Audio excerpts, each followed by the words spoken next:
Hello students, in this video we are going to study about the peroxisome. So firstly, why it is called as peroxisomes? Because if we talk about animal cell, their formation of peroxides. यहाँ पर अगर animal cell की आप बात कर रहे हैं तो वहाँ पर आपकी पेरोक्साइड्स की फॉर्मेशन हो रही है. सोमा मीन्स आपका बॉडी हो जाएगा, तो यहाँ पर पेरोक्साइड फॉर्म करने वाली भी बॉडी हो गई. तो मेनली अगर हम बात की जाए तो ये क्या करेंगे, जो पेरोक्साइड्स फॉर्म हो रहे हैं वो क्या करते हैं, आपका डिटॉक्सिफिकेशन मतलब टॉक्सिक जो सब्सटेंसेस रहेंगे उनका यहाँ से रिमूवल करेंगे of substances and lipid metabolism, और साथ ही साथ लिपिड के मेटाबॉलिज्म में हेल्प करवाएंगे. ठीक है, तो अब हम इसकी हिस्ट्री के बारे में जानते हैं कि कैसे इसका डिस्कवरी हुआ और किस किस ने इनको क्या क्या नाम दिए. तो फर्स्टली बात की जाए तो रफली spherical sac bounded a single unit membrane है, मतलब कि यहाँ पर आप स्फेरिकल बॉडी की बात कर रहे हैं जो कि आपकी सराउंडेड है किससे, एक सिंगल यूनिट मेम्ब्रेन से सराउंडेड रहेगी. ये जो बॉडी है, जो स्फेरिकल सैक जो बॉडी है, ये आपकी क्या करती है, मोलिकुलर ऑक्सीजन को एब्जॉर्ब करेगी, राइट. और ये आपके ऑक्सीडेशन में पार्टिसिपेट करती है. ऑक्सीडेशन रिएक्शन जहाँ पर आप ऑक्सीजन का एडिशन कर रहे हैं तो फर्स्टली ऑक्सीजन जो है इनके थ्रू एब्जॉर्ब की जाएगी पेरोक्सिसोम्स के थ्रू, और फिर ये क्या करेंगे, आपके ऑक्सीडेशन में हेल्प करेंगे.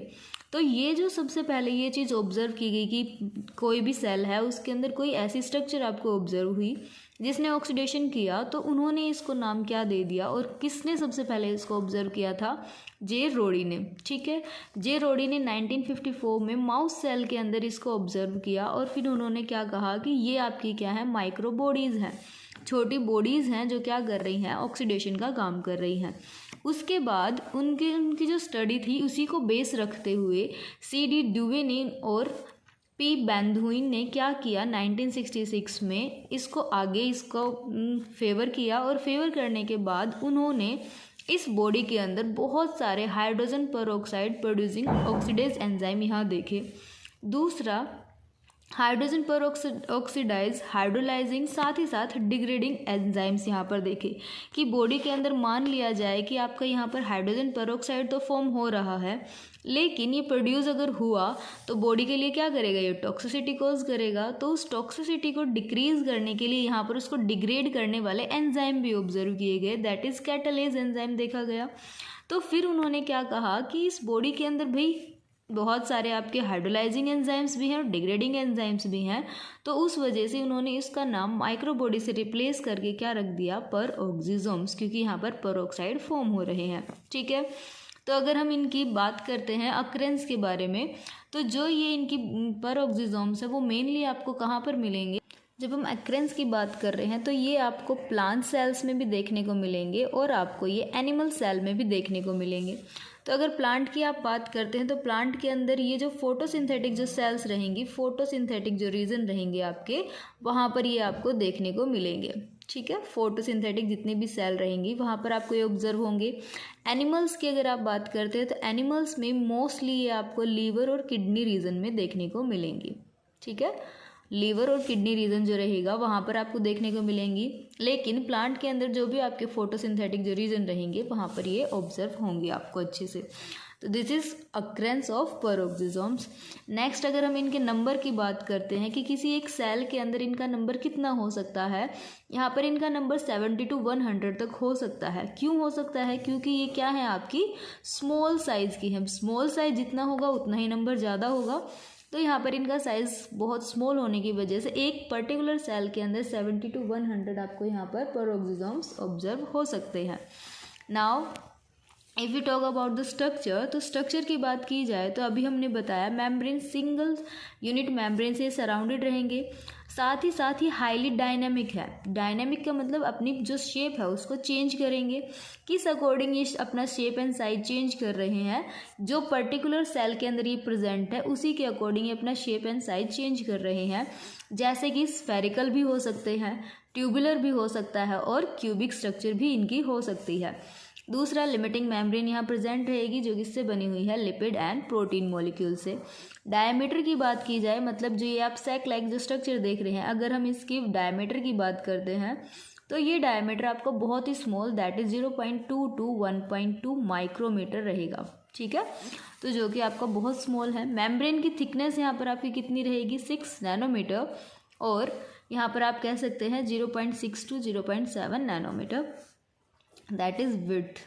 ठीक है, नैनोमीटर की टर्म में आप ये कहेंगे, माइक्रोमीटर की टर्म में आप ये कहेंगे। मेम्ब्रेन की थिकनेस मतलब जो ये यूनिट मेम्ब्रेन आपको दिखाई दे रही है, इस यूनिट मेम्ब्रेन की थिकनेस कितनी है। जैसे ये फिंगर आपको अपीयर हो रही है, तो ये फिंगर पर्टिकुलर एक सिंगल फिंगर है, लेकिन इसकी थिकनेस की बात की जाए, मतलब आप यहाँ लेटरल विड्थ की बात कर रहे हैं, तो ये कितनी है यहाँ पर इसकी 6 नैनोमीटर। ठीक है, अब जो आपके पेरोक्सिसोम्स हैं उनके अंदर आपके बहुत सारे एंजाइम्स भी आपको मिलेंगे, क्योंकि हमने अभी बताया कि यहाँ पर हाइड्रोलाइजिंग और कैटालाइजिंग एंजाइम्स प्रेजेंट हैं।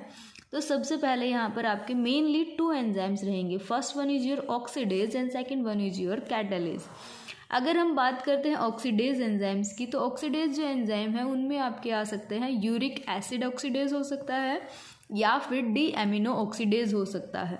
ठीक है, तो ये आपके एंजाइम रहेंगे। ये करेंगे क्या, आपके कोई भी यहाँ पर मान लीजिए आपका ऑक्सीजन को एब्जॉर्व करेंगे, कोई पर्टिकुलर आपका कोई ऑर्गेनिक कंपाउंड था, उस ऑर्गेनिक कंपाउंड ने क्या किया, यहाँ पर ऑक्सीजन को एब्जॉर्व किया और क्या फॉर्म किया, यहाँ पर हाइड्रोजन पर ऑक्साइड फॉर्म कर दिया।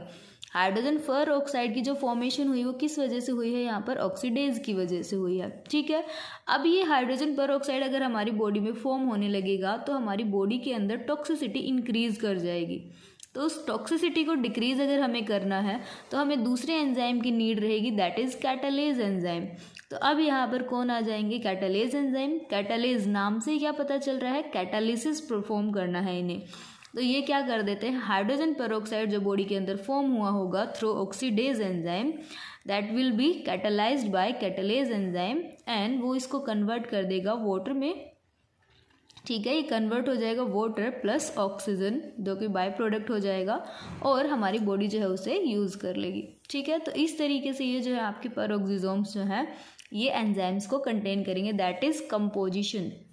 ठीक है, तो आप ये कंपोजिशन इसे कह सकते हैं।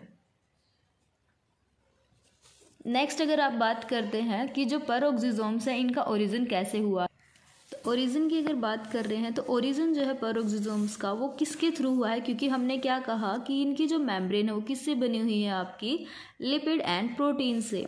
तो यहाँ पर आपकी फॉर्मेशन भी इन्हीं से होगी। तो प्रोटीन एंड लिपिड्स जो है क्रिएट करते हैं यहाँ पर पेरोक्सिसोम्स को। कैसे क्रिएट करें, साइटोप्लाज्म है, ठीक है, ये सेल का साइटोप्लाज्म हमने मान लिया। तो साइटोप्लाज्म में जितने भी लिपिड और आपके प्रोटीन्स हैं वो सभी यहाँ पर क्या कर रहे हैं, बायोजेनेसिस कर रहे हैं, मतलब कि फॉर्मेशन कर रहे हैं कि इसकी एक सैक लाइक स्ट्रक्चर की, जो कि क्या है आपकी पेरोक्सिसोम्स है।